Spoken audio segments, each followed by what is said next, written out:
మామూలుగా నల్ల పూసలు అవి వేసుకోవచ్చా? వాళ్ళ ఇష్టం అండి. ఇప్పుడు మెట్టలు పెట్టుకుంటారు బట్టి, కానీ చాలా మంది పెట్టుకోరండి.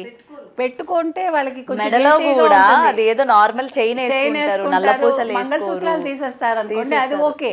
కానీ నల్ల పూసలు వేసుకోవచ్చు, they can enjoy their life. ఇప్పుడు పెళ్లి చేసుకుంటే తప్పు లేదు అనేది నా సిద్ధాంతం. ఇప్పుడు కందుకూరి వీరేశలింగం గారు చెప్పింది అదే, మీకు తెలుసో లేదో. చాలామంది విడోస్ అయ్యో కందుకూరి వీరేశలింగం గారు ఎక్కడున్నారు, రాజమహేంద్రవరం అంటే దూరం కదా, ఇళ్లల్లో పంపించరు. ఎంతమంది అమ్మాయిలు ఏడ్చేవాళ్ళోట. అంటే ఆయన దగ్గరికి వెళ్తే ఆయన చదువు చెప్పిస్తారు, పెళ్లి చేస్తారు అని చాలామందికి తెలియక ఇట్లా అంటే ఇళ్లల్లో మగ్గిపోయారు. కానీ ఆయన లాంటి వాళ్ళు ఉండబట్టే అట్లీస్ట్ మనకి ఒక సంస్కర్త ఆయన. అందుకే సంఘ సంస్కర్తలు ఉండాలండి మనకి. ఇప్పటికి కూడా సంస్కర్తలు కావాలి, ఎందుకంటే మన మనసులు ఇంకా కుళ్ళిపోయే ఉన్నాయి మనకి. మనం ఇంకా మారటం లేదు. చెప్పడానికి నాలుక మించి అన్నీ చెప్తాం, పెదవుల మించి మాట్లాడటం కాదు, గుండె లోతుల్లోంచి రావాలి ఏదైనా కూడా. ఇప్పుడు నేను మీకు చెప్తున్నానంటే నేను ఆచరించాకే చెప్తాను ఏదైనా కూడా. నేను నా పని మనిషిని కూడా నేను నాతో సమానంగా చూడగలిగితేనే నేను మనిషిని. ఆమె మన అవసరం కోసం వస్తుంది, ఆమెకి డబ్బు కావాలి, మనకి పని కావాలి.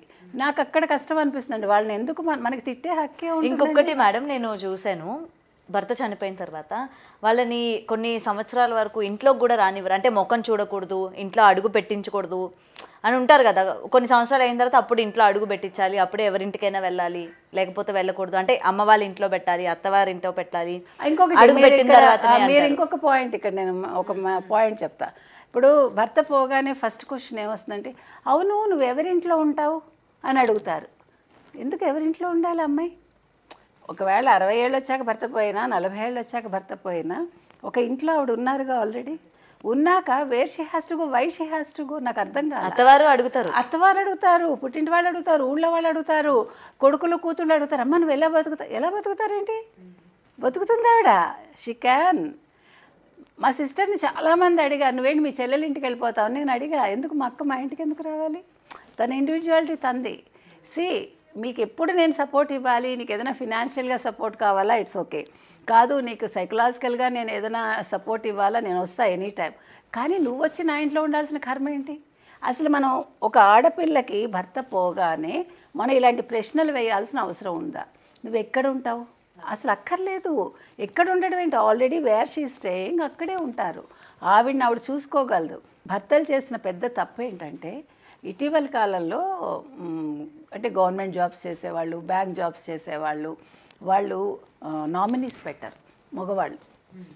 భర్త పోయాక ఆ భార్యకి ఎంత ప్రాబ్లం అంటే అది ఆవిడకి ఏమీ తెలియదు అనమాట. అసలు భర్త ఎక్కడెక్కడ డబ్బు పెట్టారు, ఏ బ్యాంకులో, దట్స్ వాట్. అసలు చాలా అవస్థలు పడ్డారు. ఈ మధ్య నేను చాలా మందిని చూసా. So what I'm saying is, ఇప్పుడు ఈ రోజుల్లో కరోనా ముందు కరోనా తర్వాత మనం తీసుకోవాలి ఏదైనా. అంతకుముందు మనం చావు గురించి మాట్లాడాలంటే అదేదో పెద్ద తప్పు మనకి. కానీ ఇప్పుడు అలా కాదు. ఇప్పుడు 30 ఏళ్ళ వాళ్ళు హార్ట్ అటాక్తో పోతున్నారు, 80 ఏళ్ళ వాళ్ళు శుభ్రంగా బతుకుతున్నారు. అది బతికినందుకు కాదు, అంటే అలా ఉంది ఇప్పుడు present situation. So what I'm saying is, మీరు 40-50 వచ్చేసరికి మీరు పంచుకోండి, ప్రతిదీ భార్యతో పంచుకోండి. పంచుకోకపోతే ఎట్లా? మీకు అసలు ఏం అప్పులు ఉన్నాయి, ఏం ఆస్తులు ఉన్నాయి, మీరు బ్యాంకుల్లో ఏం పెట్టారు, మీరు చచ్చిపోయాక అప్పుల వాళ్ళ ఇంటికి వస్తారు. లేదు మీకు రావాల్సిన ఎమాల్యుమెంట్స్ కావచ్చు, లేకపోతే పెన్షన్స్ కావచ్చు, ఆవిడకి ఎట్లా వస్తాయి? మీరు చెప్తేనే కదా. ఊళ్ళో వాళ్ళకి ఎవడు హెల్ప్ చేస్తాడు? Very few people will help. మోసం చేసే వాళ్ళు కూడా ఉంటారు. ఇప్పుడు మీ దగ్గర సంతకం తీసుకుని వాళ్ళు విత్డ్రా చేసుకుని వాళ్ళు తీసేసుకుంటారు. అలాంటి కేసులు కూడా చూసా. కాబట్టి నేనేం చెప్తానంటే, భార్యాభర్తల మధ్య అన్ని అరమరికలు ఉండకూడదండి. ఇద్దరు ఓపెన్గా మాట్లాడుకుని, భార్యకి చెప్పే స్థితిలో భర్త ఉండాలి, భర్త చెప్పింది వినే స్థితిలో భార్య ఉండాలి. తెలుసుకోవాలి. అంటే ఆర్థికంగా కూడా భార్యకి నిపుణత ఉండాలి. ఇప్పుడు ఏదో ఆర్థిక మంత్రులు అంటే ఎక్కడో ఉండరు, ప్రతి ఇంట్లోనూ ప్రతి ఆడదే ఆర్థిక మంత్రి, అంతే కదా?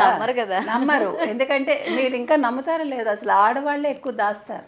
అవును, బంగారం కొంటుంది అంటారు, కానీ ఆ బంగారం రేపొద్దున్న పిల్ల పెళ్ళికి అవసరం వస్తుంది, లేదా పిల్లాడి చదువుకు అవసరం వస్తుంది. భార్యలు దాచిపెట్టేది అది. వాళ్ళు దాచే ప్రతి పైసా మళ్ళీ ఇంటికే పెడతారుగా. ఓకే, చీరలు కొనుక్కుంటారండి, లెట్ హర్ ఎంజాయ్. ఏముంది అందులో? ఒక చీర కొనుక్కుంటే, ఇప్పుడు నగలు కొనేసుకోలేరుగా, ఇప్పుడైతే అసలు కొనుక్కోలేదు, ₹1,00,000 ఇచ్చి. సో ఇప్పుడు మనిషి, ఒకప్పుడు మనకి 2 పట్టు చీరలండి, నాకు బాగా గుర్తు, మా అమ్మగారికి 2 పట్టు చీరలు పెట్టిలో ఉండేవి. ఆ ట్రంక్ పెట్టి అంటే చాలా ఆనందం మాకు, అందులో ఏంటేంటో ఉంటాయని. సో ఆ 2 పట్టు చీరలతో వాళ్ళ జీవితాలు వెళ్ళిపోయాయి. ఇప్పుడు మీరు తెల్లారు లేస్తే ఇవాళ చీర కొంటారు, సాయంకాలం చీర కొంటారు, లేకపోతే పొద్దున్న డ్రెస్ కొంటారు. So there is no end. So ఇప్పుడు మనిషి ఏంటంటే చెప్పులకి బట్టలకి పెడతాడు. పెట్టుకోనివ్వండి. ఇప్పుడు మనిషి ఎంతకాలం బతుకుతాడో తెలియదు, రేపు ఉంటామో ఉండమో తెలియదు. అలా అనుకుంది అట్లీస్ట్ ఓకే ఈరోజు మనది అనుకుని బతికేటప్పుడు ఈ వితంతువుల విషయంలో భార్యాభర్తలు అంటే భర్త చనిపోయేటప్పుడు లేకపోతే చనిపోకముందు విల్లు రాయాలండి. తర్వాత పిల్లలకి ఆస్తులు ఇవ్వకండి. మీ కొంత పెట్టుకున్నాక ఆస్తి ఇవ్వండి, లేదు మీ తదనంతరం అని రాయండి. ఇప్పుడు ఇంకొక మంచి ఇదే వచ్చిందంటే, ఇప్పుడు మీరు గిఫ్ట్ డీడ్ ఇస్తారు కదా కొడుకులకి, ఒకవేళ కొడుకులు మిమ్మల్ని చూసుకోకపోతే గిఫ్ట్ డీడ్ చెల్లదు. అది కూడా ఉంది. వాళ్ళు కోర్టుకు వెళ్ళచ్చు, లేదు కంప్లైంట్ ఇవ్వచ్చు. చాలామందికి అది తెలియదు. సో మనం ముందు తెలుసుకోవాల్సింది ఏంటంటే, ఇప్పుడు ఇంట్లో వంట సరుకుల గురించి కాదు, లాయర్ల దగ్గర ఏంటి తర్వాత అనేది తెలుసుకోవాలి.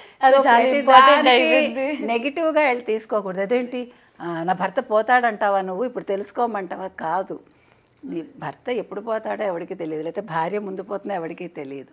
But we should know things. ఈ రోజుల్లో మీరు ఫోన్ పెట్టుకుంటున్నారు, పొద్దున్న లేచి సీరియల్స్ చూస్తారు, పొద్దున్న లేచి ఎన్నో 100 రకాలు చూస్తారు. దీనికంటే ముందు నా ఫ్యూచర్ ఏంటి, నాకు ఒకవేళ ఏదైనా ఆపద వస్తే నేను ఎవరిని సంప్రదించాలి, లేకపోతే ఎట్లా నేను అప్రోచ్ అవ్వాలి, అవన్నీ తెలుసుకోవాలండి. చాలా అవసరం అది. బ్యాంకులో తెలుసుకోవాలి, పోస్ట్ ఆఫీస్లో ఉంటే పోస్ట్ ఆఫీస్లో తెలుసుకోవాలి, తర్వాత లాయర్ దగ్గరికి వెళ్ళి బేసిక్ నాలెడ్జ్ మనం తెచ్చుకోవాలి.